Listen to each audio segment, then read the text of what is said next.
Mula sa Japanese style na randosero bag hanggang sa libreng school uniform, sapatos at emergency go bag, kumpleto na ang school supplies ng mga estudyante sa public schools ng Makati.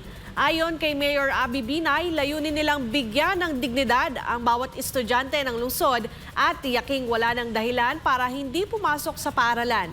Si Jason Rubrico magbabalita.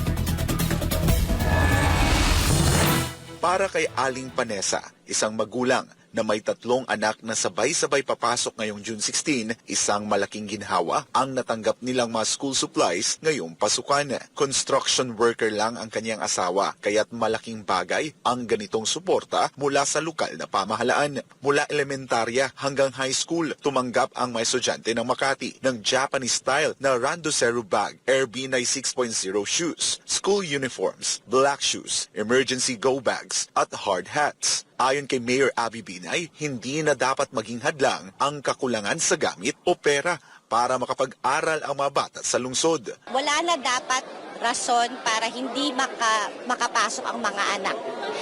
Yung una sinasabi baon, meron na kaming libreng pagkain sa school. Meron kaming project feed. Pagkatapos, wala na rin problema sa uniform. Dati, pinapatahi yung uniform. Libre na yung uniform. Sinasabi, walang pambili ng sapatos. Libre na yung sapatos.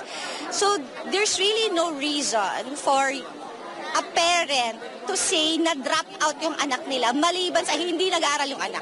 Hindi lang pamimigay ng gamit ang hangarin ng Makati LGU. Ayon kay Mayor Abby, mahalaga ring itaas ang pride at dignidad ng mga mag-aral sa public school system. Alam mo yung feeling mo na, hindi ako public school ako.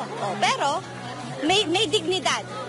May yabang na nag-aaral sila sa isang public school. So yun yung kailangan natin na mindset para hindi tinatamad pumunta sa school, hindi nakikinig pag pumapasok sa school. It really has to be a conducive environment. Ngunit paalala ng alkalde, ang libreng gamit ay kakibat ng pananagutan. Kailangang pumasok at pumasa sa kanilang mga subjects ang mga estudyante. Samantala, tumanggap naman ng libreng laptops ang mga guro bilang bahagi ng pagpapalakas ng smart classrooms sa lungsod. So it's not enough na lagi namin tinitrain yung teacher, wala naman siyang laptop, wala naman siyang gamit. So importante yung support na lagi natin sa teacher.